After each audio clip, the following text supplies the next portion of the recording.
In 5, 4, 3, 2, 1. Hey everyone, welcome to another episode of the Moon Tea podcast. Today we have Russil Wvong, and he's a software developer who lives in Vancouver, Canada.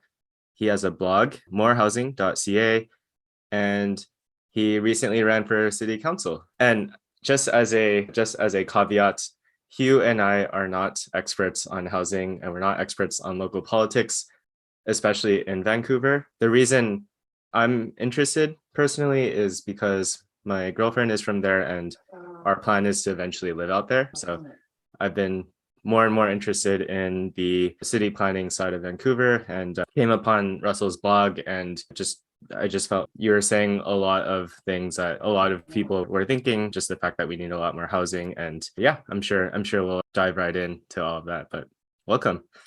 Thanks, John. And thanks, Hugh. Yeah, thanks for having me on. Yeah. Is there anything you wanted to add to the intro?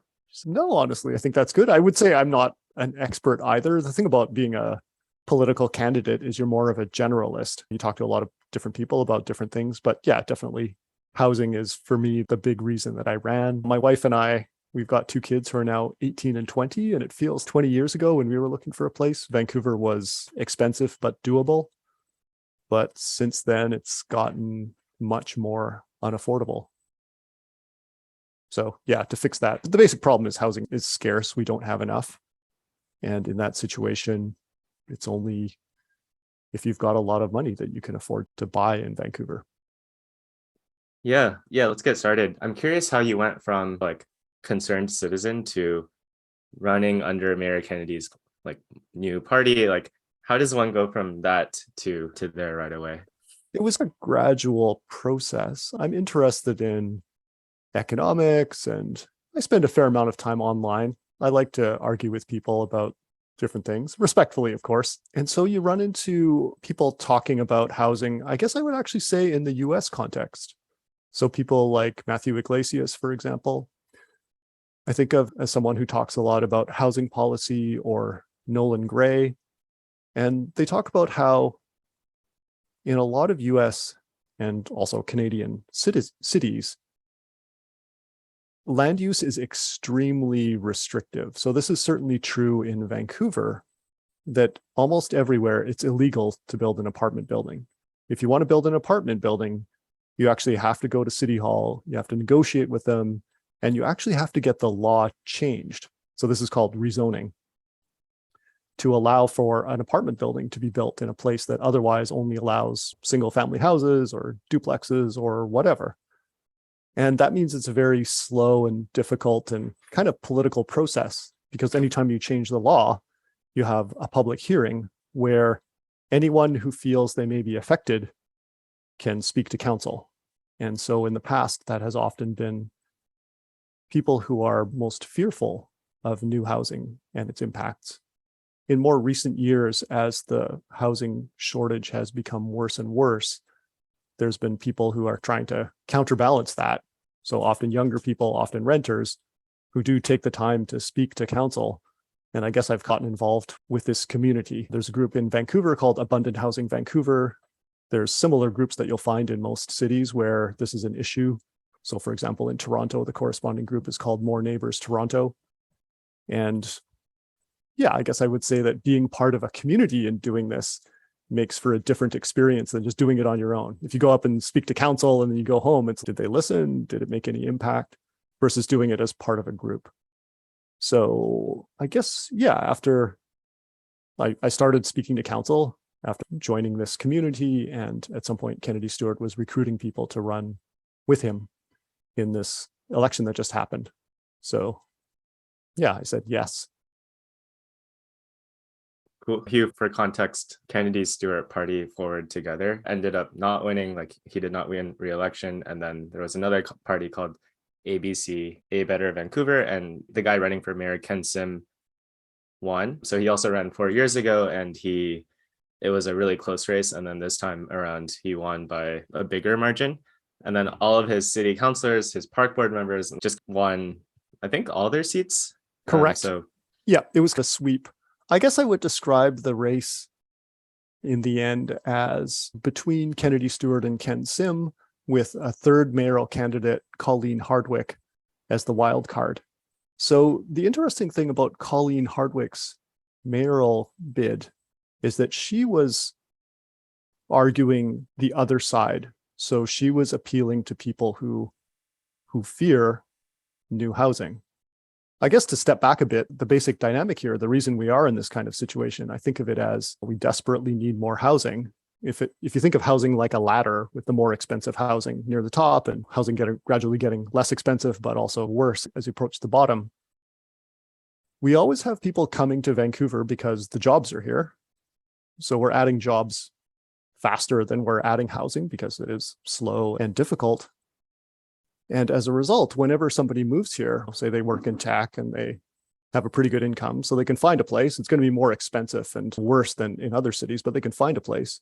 But then other people get pushed down the ladder, and you get tremendous pressure on people near the bottom of the ladder. So those are people who are forced to leave the city or to crowd into substandard housing, or they just become homeless.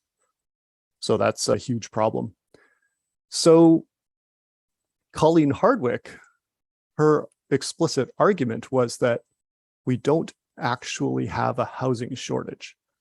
So her argument was something along the lines of, we can see from census figures that Vancouver is only growing about 1% a year, and we're building housing faster than that.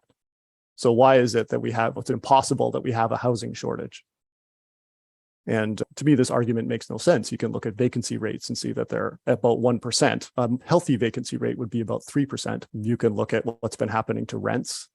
So I think they've gone up due to COVID, I don't know, some crazy amount for if you're looking to rent a place. But she made this argument. And to me, the silver lining about the mayoral race is that she was defeated very badly. So I actually got more votes than she did. And yeah, all of the Forward Together candidates, none of us were elected, but we all got more votes than Colleen Hardwick did.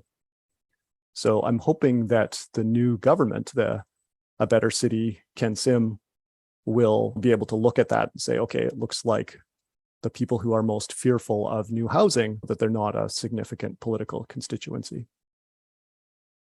Yeah, actually, for context, the start of me reaching out to you was because I myself was thinking, what can I do to make sure that Colleen Hardwick doesn't win? So I have one friend who lives in Vancouver, and I would text him and be like, hey, can you vote? So yeah. And in case Colleen Hardwick or her supporters are watching this, just to be clear, I actually think it's a good thing that Colleen Hardwick ran, because I feel like the election is a good opportunity to settle the issue, right? Do we want more housing, or do we think we don't really need more housing? We need to slow down, because otherwise it tends to be a running battle between people who want more housing and who don't want more housing. And it plays out at each and every public hearing, slowing down the process. So yeah, I am glad that she did run. She put together a party called Team for a Livable Vancouver. Those of us who are opposed to her would call it Team for a Leavable Vancouver. And yeah, I'm glad that she made the effort, that she ran, and she had a slate with her. Yeah, I don't want to denigrate her. I just say I really strongly disagree with her theory about what's actually happening. Yeah, and she did win.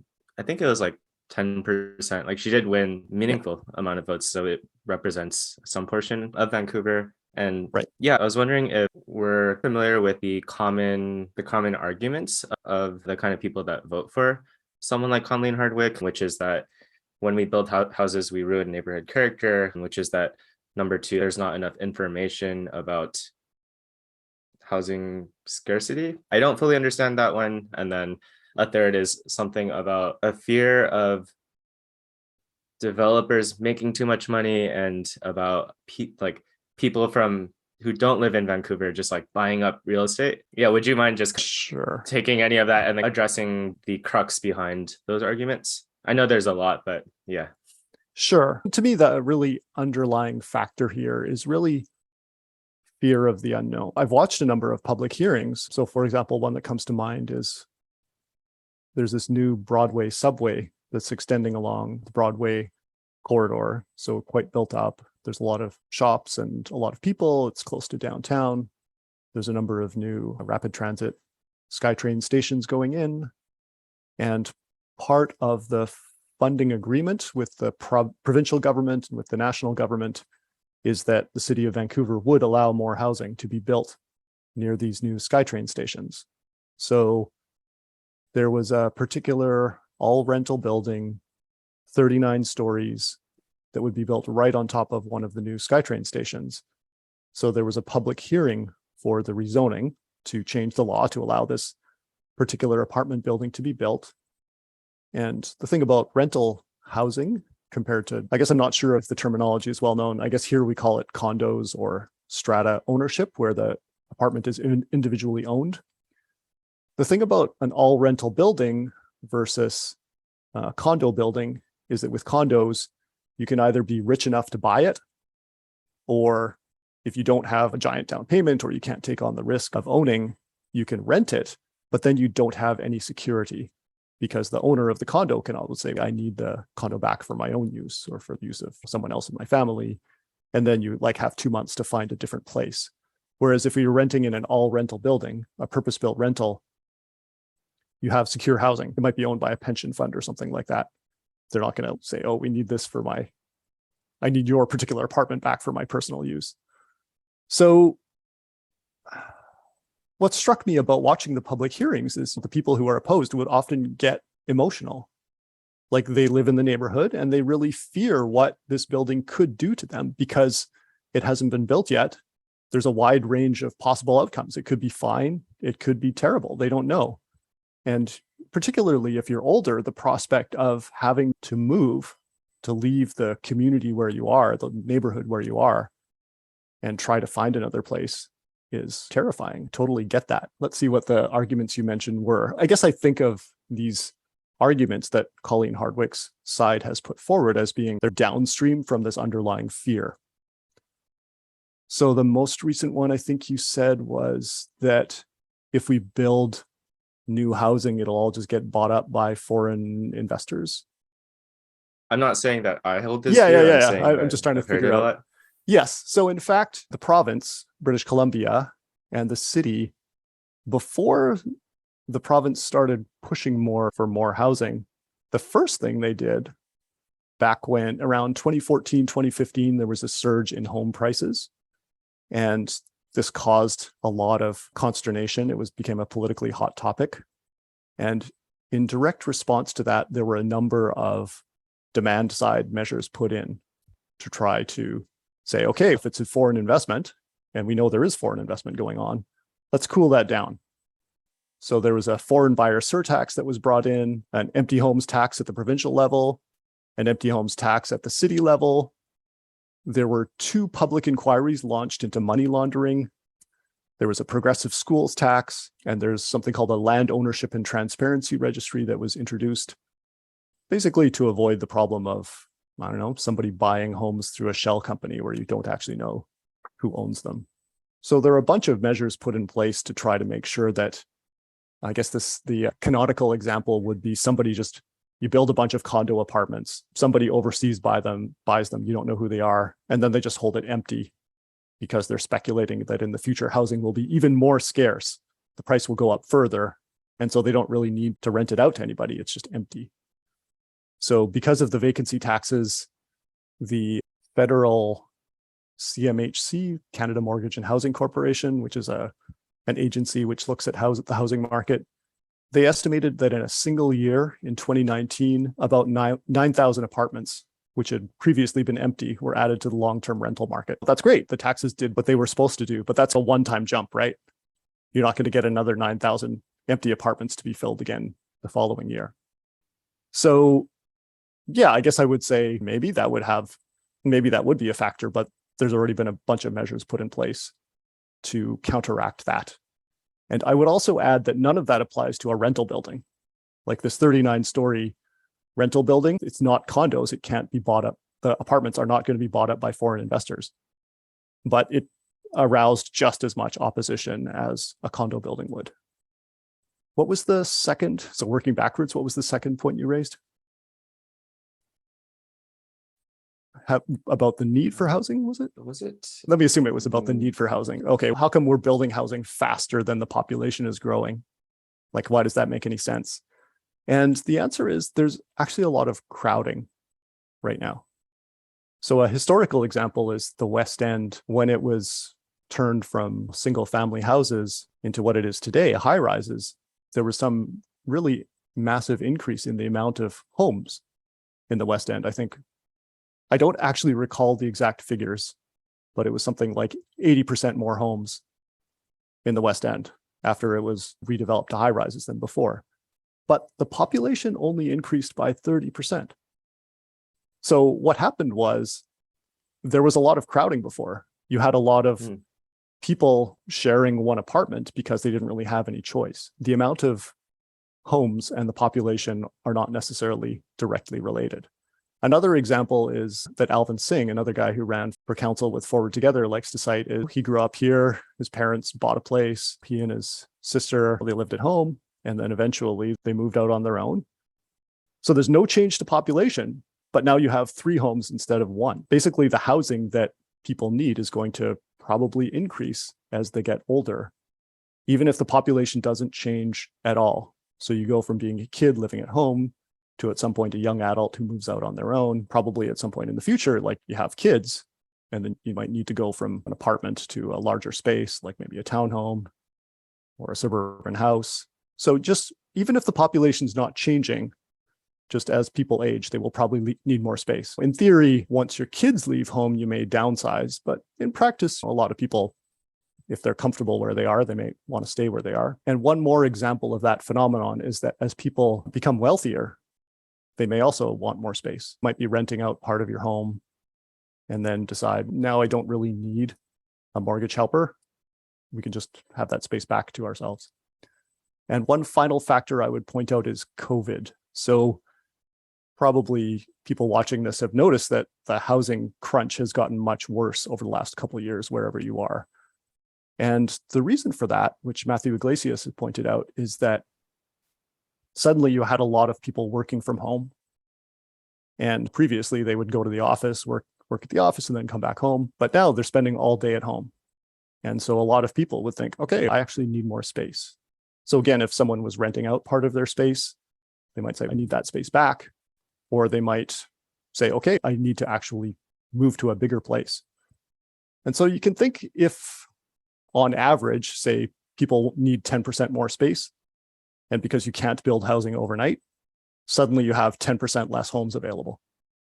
So again, if you think of the housing ladder, again, people are being pushed down the housing ladder and yeah, you can see prices of at any particular point on the ladder really going up. As people moved around from bigger cities to smaller centers, prices increase in different places. But nationally, if you look at the national figures, we have this shortage of residential space simultaneously with kind of a surplus of office space. And I think the hope was that maybe it was just temporary and eventually people would go back to the office. But it kind of like, even though people are returning to the office, this effect will not go away on its own. There are more people working from home who like working from home, who have advantages from working from home. And yeah, the way to fix it is actually to build more. And then what was the first point you raised?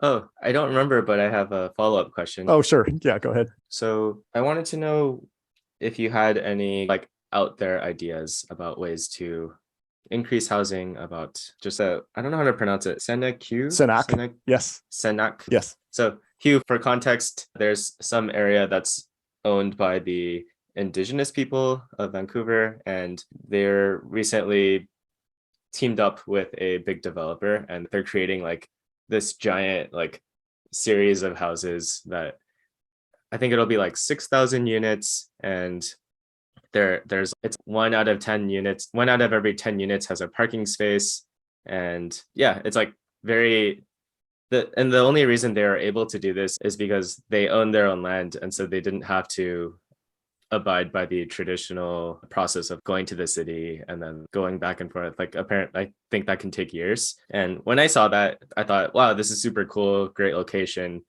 People are going to really like this. It's also all rentals, I think. Correct. I thought too much parking personally, but yeah, like it seemed like a really good move in the right direction. And I was wondering if you had like moonshot ideas or anything up your sleeve. I guess one idea that's been brought up by an economist in Ontario, Mike Moffat, and I should mention that in Ontario, they've got a very similar problem with not enough housing being built in the greater Toronto area, which has pushed families further out. And then with COVID, things exploded. So it's turning into a huge issue. So Mike's idea is just allow a lot more student residences to be built. So students who are from out of town or international make up a big chunk of rental demand. And a lot of post-secondary institutions, universities, and in Ontario, especially colleges, have not been building student residences. So if you could do something like say, okay, if you want to build a student residence, it's by, so you don't have to change the law to do it. Let's just say, okay, let's make student residences legal up to 6 stories. Yeah, he's saying, okay, you could probably build student housing pretty fast, and that would help to relieve some of the pressure on the rest of the housing system. And no one is against like young, ambitious like students from being part of the city. Like that just seems like something that's I would expect this would still be a big fight, honestly. People aren't necessarily against students, but I think anytime you propose change to a neighborhood, because if you allow student residences to be built near campus, there will be change. And so I imagine you would get pushback and fight. But once you had that in place, that would help. Just trying to think if there's anything else I can add with your comments on Snack. I agree that it's great. It's close to downtown. It's just like across the Burrard Bridge from the downtown core. Yeah, it's by the Squamish Nation in particular. There's 3 First Nations in Vancouver. So Musqueam, Squamish, and Tsleil-Waututh are the 3 of them. And they're actually working closely together on a number of projects like the Jericho Lands and Heatherlands projects. But Sanak is on Squamish land specifically. And as you said, even though geographically it's within the city of Vancouver, because it's Squamish land, city of Vancouver rules do not apply. My idea is Seattle has these, by the way, houseboats. There should just be houseboats everywhere. Why not? We have houseboats here too, actually. Oh, really? Yes. Oh. I'm trying to think, are there any other kind of off the wall ideas? Yeah, nothing comes to mind. I think for me, student housing would be one. Cool. So my next question had to do with the Vancouver plan. So Hugh, I'm catching up on all this, but the Vancouver plan was a big document that basically said there will be parts of the city that are dedicated for kind of like more urban uses, and then there are other parts that are more like residential. But even in the residential, they still want to be able to build like at least 3-story units, 3-story houses with I think 6 units, and then they get bigger the closer you get to transit and like businesses and restaurants.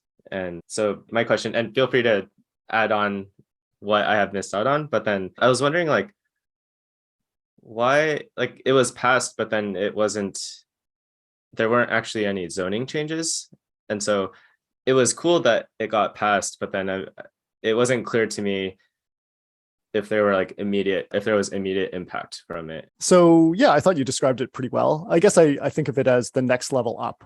So if you've got like a residential street with primarily single family homes and maybe duplexes, then the idea with the Vancouver plan is, you could build like small townhouse complexes in the area around SkyTrain stations, rapid transit corridors. You could build high rises in between, like on near local shopping areas. You could have maybe mid rises, like 6-story buildings.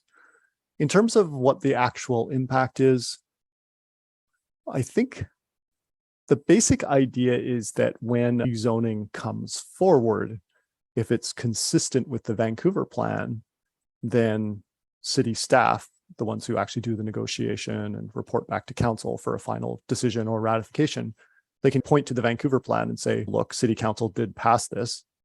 This is consistent with the Vancouver plan. Therefore, we are recommending that city council then go ahead and approve it. But you still have this kind of 2-step process where you have this overall plan, but then you still need to go through the rezoning process in order to actually get approval to build anything that's covered by the Vancouver plan.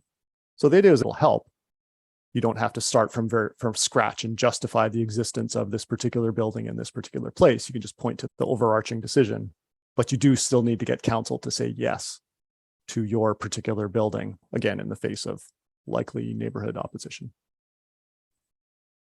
So it was not an option to include the rezoning as part of the Vancouver plan? Certainly it was, I would say it was not possible given the makeup of the previous council. So there were 11 votes, mayor plus 10 councilors. I would describe 3 or maybe 4 of those votes as being consistently yes, including the mayor. I would describe 2 or maybe 3 of the votes as being consistently no. And then there were people who were in the middle who would sometimes vote yes, sometimes vote no. So definitely at most, I would say there were probably maybe 4 votes who would have supported just going ahead and making stuff legal without requiring a further rezoning application. And even there, I think that would have been a lot. And then with the current council, probably the same kind of thing. I guess there was something called the streamlining rental plan, which said specifically in areas where 4-story condo buildings were already legal, 6-story rental buildings would be allowed. So again, no rezoning required, but that was for very specific areas. I think getting through a rezoning for all of the area covered by the Vancouver plan, yeah, that wasn't really contemplated. The Vancouver plan was supposed to be a high-level thing, and maybe there'll be some future rezoning to go along with it, like on a mass basis as opposed to on an individual basis. But yeah, that's unclear. At the moment, it looks like what this means is if you've got a particular project where you want to build something, then you can or staff can point to the Vancouver plan and you can say, okay, look, this is consistent with the Vancouver plan. Cool. Hugh, do you have any questions about Vancouver housing? I think this is like so informative. Having lived in like San Francisco for a while and knowing about the gentrification process and a lot of people being dispersed there and a lot of that being driven by even like the yuppie culture or the young millennials. And no one's really living there long term though in a certain way, or what's the detraction of culture and community culture versus just the identity of a tech-driven culture or something like that is interesting. But then with regards to Vancouver, I'm curious. So I was hearing a few different possible tools in which locals and or municipalities are able to utilize if they want to try to address the affordable housing issue and or the access to housing. And so with that, it sounds like, and correct me if I'm wrong, there's condos, there's private types of master plan communities, I'm sure, and then there's residential communities. And then with that, you've also got the possible tool sets of actually creating it to be more like renter driven sky rises.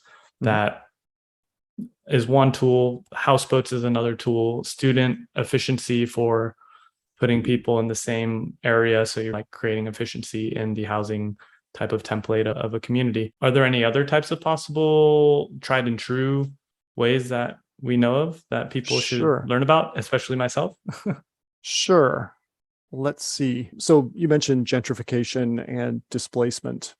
This was a huge political issue in a neighboring municipality of Burnaby in the election 4 years ago, because there's a SkyTrain station, Metrotown, where there were a lot of, I guess, 50 or 60-year-old, so older 3- and 4-story rental buildings. So these were pretty affordable, but they were nearing the end of their life. And leading up to the 2018 election, a lot of these were redeveloped. They were replaced with new high rises, typically condos. So much higher on the housing ladder, so much more difficult for people to afford. And the people who had been living in those 3- and 4-story buildings were just displaced. So there was no protection for them. So following the 2018 election, when this was a big political issue, resulting in the long-serving mayor of Burnaby at that time being defeated, the new council brought in renter protections, saying that whenever this happens, whenever older low-rise rental building is replaced with a new high-rise rental building, the new building must include at least 20% of the apartments must be below market. And whoever was living in the old building before must have the right to return to one of these apartments. You take an old rental building reaching the end of its life, you replace it with a much taller building, but you include enough apartments to accommodate all of the people who were living there before. So this was used as a template in the Broadway plan.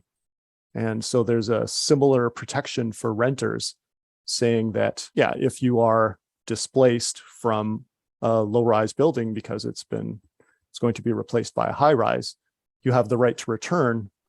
And it's actually a bit stronger than the Burnaby plan in that you can actually return at your previous rent.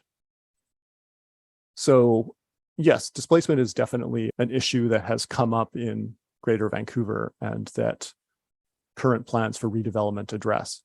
A further implication of this is that if you're a developer looking at where you want to build a high rise, you have a strong incentive to look for places where nobody is going to be displaced.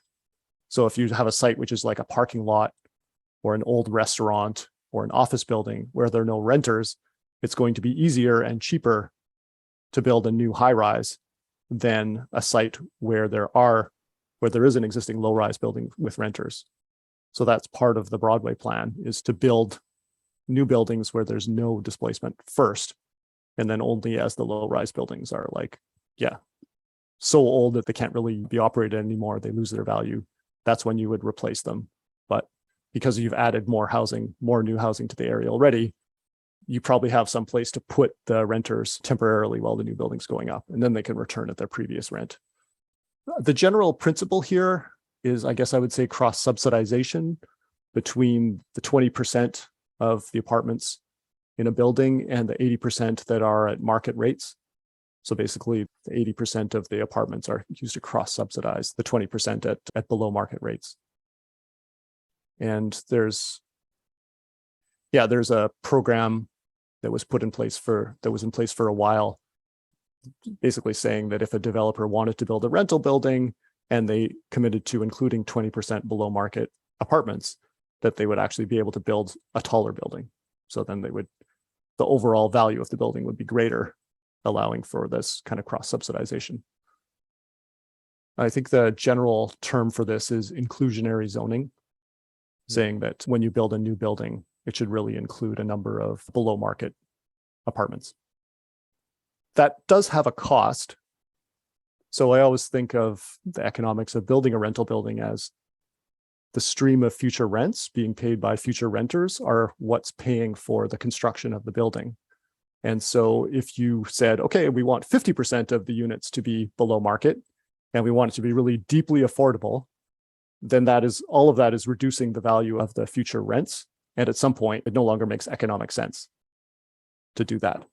So that's why in Vancouver, it's typically been set at 20%. Is there a widespread social housing scenario that you think could work really well? So I'm thinking about Singapore, which is like the golden example of social housing that a lot of people benefit from. I don't know the exact amount, but I've heard that something like 40% or maybe 50% of residents in Singapore live in subsidized housing, and they just have I think it's actually more like 80 or 90%.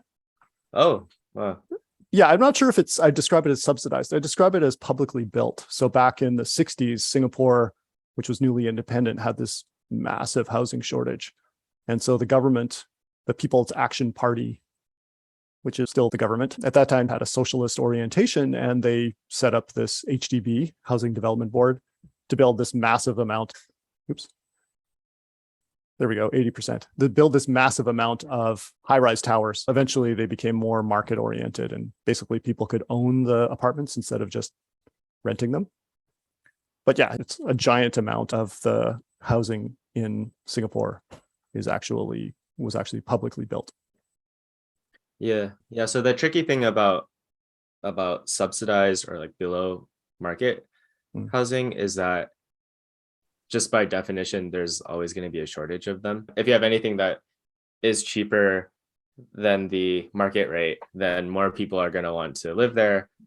And so it's unless you build some crazy amount, there's just not going to be enough. So yeah, I feel like people who are always like, oh, but what about below market? What about affordable? I feel like what I want to say to them is if there is affordable housing, it's probably going to be really hard for you to get it. And if you do get it, you're going to be like one of the really lucky ones that do. Right. But So yeah, I think of it yeah. as with market housing. I think of market rentals as being somewhere in the middle of the ladder, so more affordable than owning, but you still have to have a decent income to afford market rentals.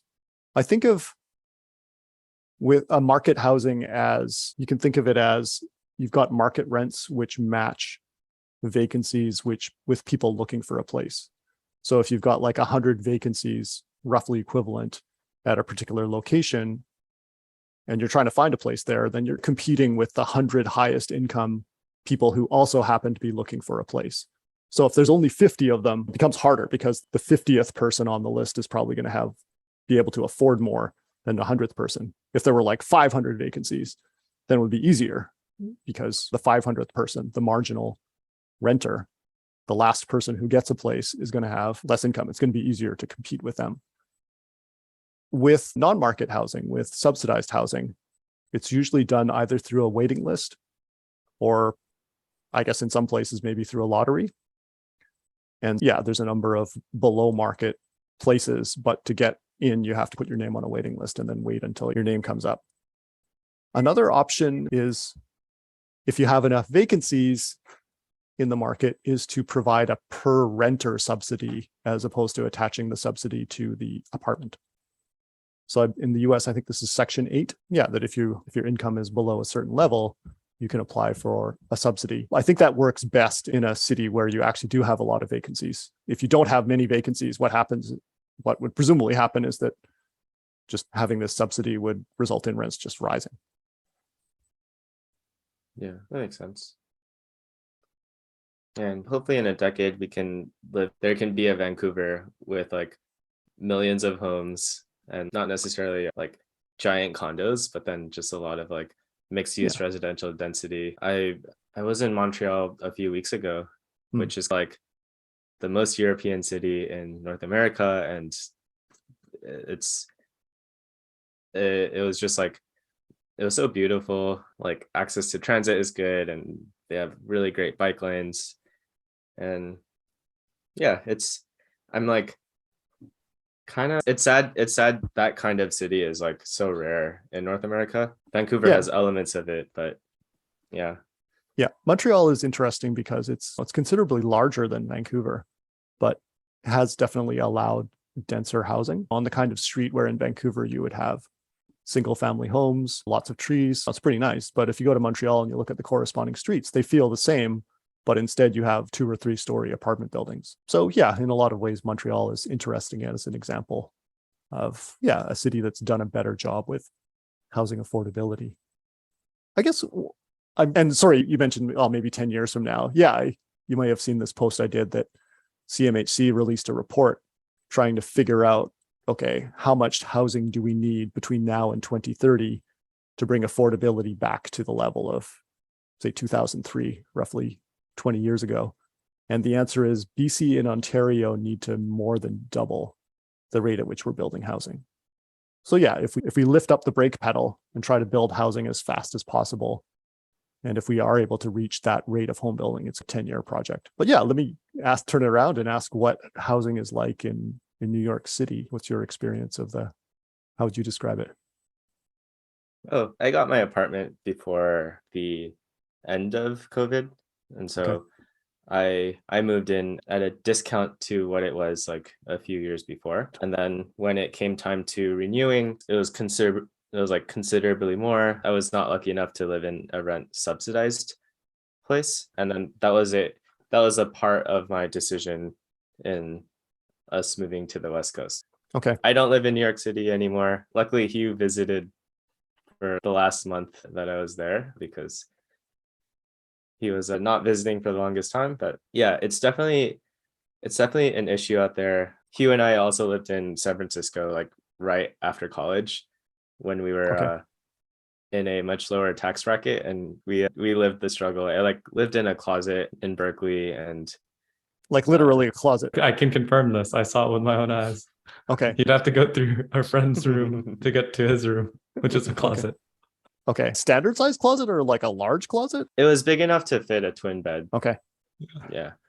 All right. But yeah, New York City is interesting because it's like it's so dense and like people don't drive cars, and it's still very out of reach for so much of the population. And like people will buy a house in Connecticut and then take the metro north to get to work, and then they'll go far in Jersey. So it's like you go like 100-mile or 200-mile radius, and then everyone is like in one way or another like working in the city. So like during the week everyone comes. Yeah, it's really interesting to see that, and interesting to see how as people like want to buy homes, like they're priced out and they have to move out. Okay. Yeah, to me it's interesting that I guess it feels like a lot of prominent Democrats in the US, like AOC, for example, are now definitely on the side of supporting more housing. Yeah, I guess particularly in Democrat-controlled states like California, Oregon, Washington, New York City. Yeah, it would be really nice to see more housing to combat both the affordability and also homelessness issues. If the issue is that we just don't have enough housing to go around in Vancouver, and I assume elsewhere, the situation is you've got a lot of people who want housing, who want to live and work in a particular place. And then you've got other people who want to build housing for them. But there's just it's really difficult to actually get permission to build housing. So if in places where the government is an issue, if we can fix that and make it easier to build housing, that would be really helpful. There's an interesting comparison of San Francisco to Atlanta housing markets. It's a paper by Glazer and Giorco. Yeah, it presents a graph showing housing starts and home prices. So in Atlanta, what is as the economy booms and you have a lot more people moving to Atlanta, you see an increase in home building starts. It just goes up and down like this, and prices stay relatively stable. In San Francisco, it's the reverse. Housing starts are low and steady, and prices going crazy. So if we can get cities to have a more elastic housing supply, more like Atlanta and less like San Francisco's, yeah, that would help us like start building our way out of the problem. San Francisco is the worst case scenario of Vancouver in 10-20 years if the NIMBYs are correct, have a lot of power. Yeah, I think if we don't fix this, then it'll be like California and Texas, where a lot of people end up moving from California to Texas, even though wages are lower there, because the cost of housing is so much lower. So then here we might have people moving to Calgary or Edmonton, for example. Yeah, I think at least in the US, another problem is, number one, the 30-year fixed mortgage, which when interest rates are low, it incentivizes people to buy bigger houses than they might have otherwise, or buy a lot more houses than they might have otherwise. And then it also increases the price of housing.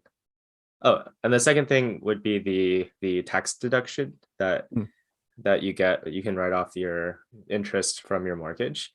And like that was originally made to make houses more affordable, but when that lever is pulled, it just like the market adjusts and the house prices go up, and then it makes it so that people who can cover the down payment and like people who have the kinds of assets where they can borrow against something and just buy another house, like those are the kinds of people that are like taking advantage of those. And I don't know if Canada has the interest rate deduction. I think Canada has a 5-year mortgage. Correct. Yeah, it's pretty typical to have the maximum term be 5 years.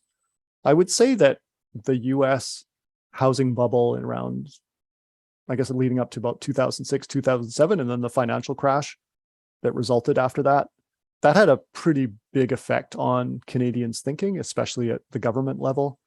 So there are a number of things put in place, having the 25 years be the maximum term of a mortgage. Previously, I think there have been moves to extend it up to 40 years. There was a mortgage stress test that was brought in to basically say, even though interest rates are low now, when you get a mortgage, you have to show that you'll be okay, even if interest rates went up 2%. But that said, we never went through the same kind of crash that the US did.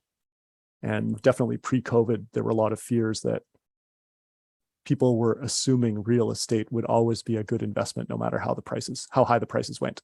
And that's where you get into Robert Schiller's irrational exuberance dynamic, right? Where when everybody thinks something's a good investment, so many people can pile in and double down, as you said, on existing investments. They could drive the price up to the point where it's no longer a good investment.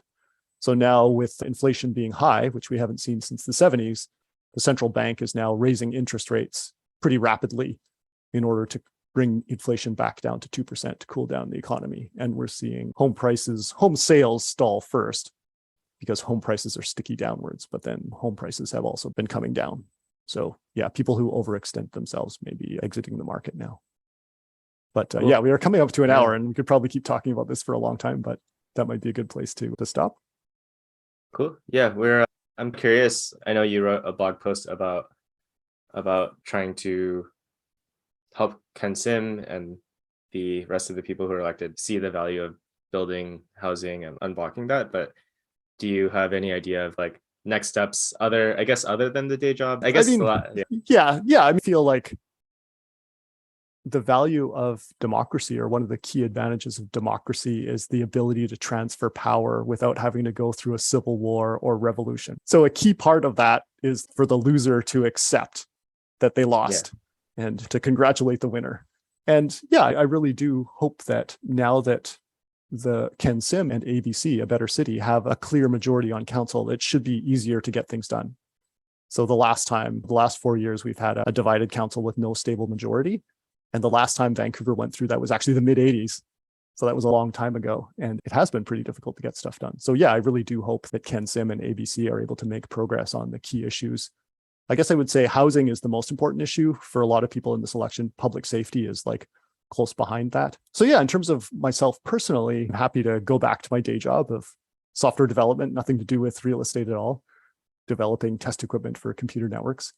And yeah, return to more on a volunteer basis. I guess I think of keeping the flow of information going in two directions. One is to try to summarize policies that are being proposed or particular projects that are being proposed for people on Reddit. There's a lot of non-political people who are very interested in housing, like what's happening. And then conversely, when there's a sort of key housing decision coming before council, to try to make the case for why more housing would be better or why this particular policy makes sense. Again, primarily driven to try to counterbalance opposition to new housing. But yeah, I'm happy to just return to the sidelines and do this on a volunteer basis. Cool. And final two questions is number one, anything you want to promote to our 10 or 11 listeners? And I guess I would say, if you want to take a look at morehousing.ca, I do try to explain stuff. Trying to think what a really good book on housing would be. I guess a couple come to mind. One is by a guy named Alain Berthaud called Order Without Design. So that talks about land economics, basically. For example, it's mostly driven by jobs. Like people want to be in a place where they have easy access to a lot of jobs. And that's why the center of a city is where most people want to live. And that's typically why you get the densest housing. He explains all that really well based on his 50-year career as an urban planner. Another is, maybe I should recommend Matthew Iglesias's The Rent is Too Damn High. So that's a good description of the problem for a general audience. Cool. And then last question is, do you have any generic words of wisdom for our audience? Wow, that is really generic. I guess this may be more specific, but when it comes to somebody who lives in Vancouver, I often feel like when people are thinking about saving for retirement, they often think about, okay, the next step is to buy a place, use the mortgage, paying down the mortgage is a forced savings plan. And I would say my advice would be to actually look at low-cost index funds as an alternative. So in Canada, there's a blog called The Canadian Couch Potato. Okay, so you already know this, and maybe you've already told your... No, keep going. Please don't stop. I guess real estate has a lot of disadvantages. What are some of the key ones? It's not scalable in the sense that you have to buy an entire house or home, like an apartment. You can't buy like a tenth of it. And usually that means you have to borrow a giant chunk of money. It means that you are not diversified at all. For example, if Vancouver were to go through an earthquake, which is predicted any time in the next 50 years, we would have a massive earthquake. That would have a huge impact on real estate prices in Vancouver. If you have an index fund, basically you are invested in a small slice of the entire economy. You are not subject to that kind of like one-shot risk that takes you out. A third thing is that when you buy a home, because of its lack of scalability, you have to pull the trigger at a particular point. And if prices are going up or down, you could end up like buying at a low point, or you could end up buying at a high point. So there's this risk, which doesn't happen with index funds, because typically you'll save 10% of your salary and put it into the market like every year. So if prices happen to be low, you're buying more. If prices happen to be high, you're buying less. So you're not subject to the risk of jumping into the market at exactly the wrong time. So I feel like because people are familiar with homes, we tend to assume that, okay, what we need to do to be financially secure in retirement is to own your home. But I would encourage your viewers to look at something like the Canadian couch potato. Yeah, so you just buy index funds, try to keep the costs as low as possible. You're amazing. Really. Thank you. And yeah, you're totally right that the time has come to an end. Time's flown. I can't believe an hour has gone by that fast. Mr. Russil Wvong, thank you so much for coming on the podcast. It really was such a pleasure. Learned so much. Maybe, I don't know about anyone else listening, but to me, this is the beginning foray for me into the big bad world of how do we actually help other people. So with that, again, appreciate you so much for coming on and spending the time. This is the Moon Tea Podcast, a podcast where we talk about craft, community, and building meaningful careers. If you ever want to reach out or have anybody else that you think would be interested in coming on, and if you're listening and you want to come on, please reach out to us at moonteapodcast@gmail.com. With that, take it easy and keep doing awesome things. See ya. Peace.